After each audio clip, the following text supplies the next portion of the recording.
There's a real energy building around the Read with Jenna Book Festival tomorrow, May 6th, 2025.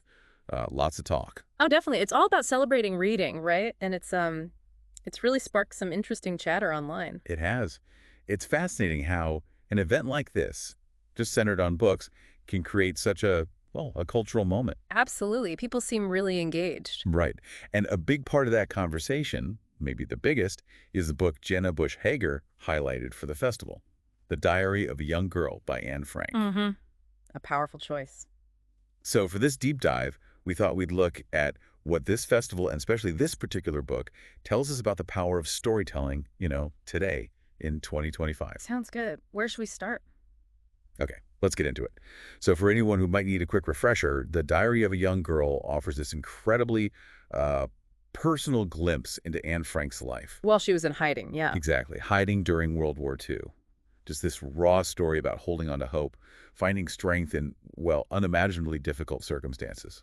And what's so striking, I think, is how that very personal act of writing, of keeping the diary, became this powerful form of survival for her, and reflection, too. That connects so well, doesn't it, to the festival's whole aim. Yeah, the Read with Jenna Book Festival's core mission is encouraging reading, especially for young people. Which lines up perfectly with Jenna Bush Hager's ongoing work in literacy. You see that mentioned quite a bit. Definitely. And you see people online, on X and elsewhere, talking about how relevant Anne Frank's voice still feels now in 2025.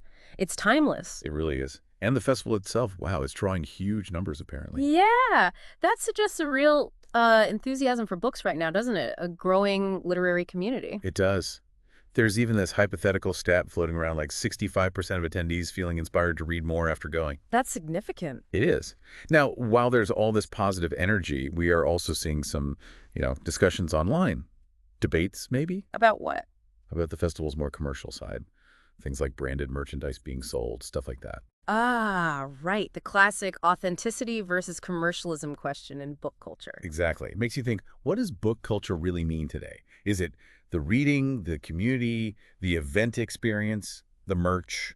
It's a mix, I suppose. But this brings up a really interesting point, doesn't it? How we balance celebrating literature with, well, the business side of these big cultural events. And maybe that's where Anne Frank's diary comes back in. I think so. If you look at the bigger picture, the diary stands as this potent reminder of what literature is truly about at its core. Like connecting with human experience. Precisely. Offering understanding, preserving vital stories.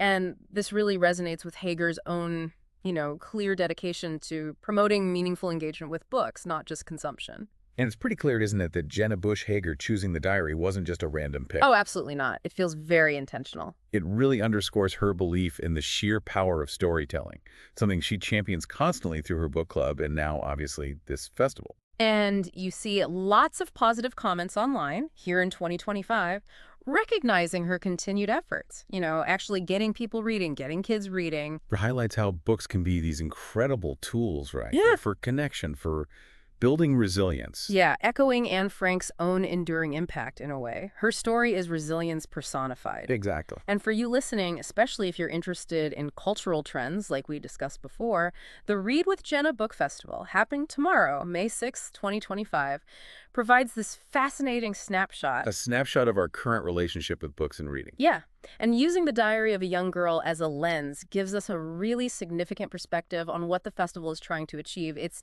deeper cultural meaning right on that specific day. So, boiling it down, Mm-hmm.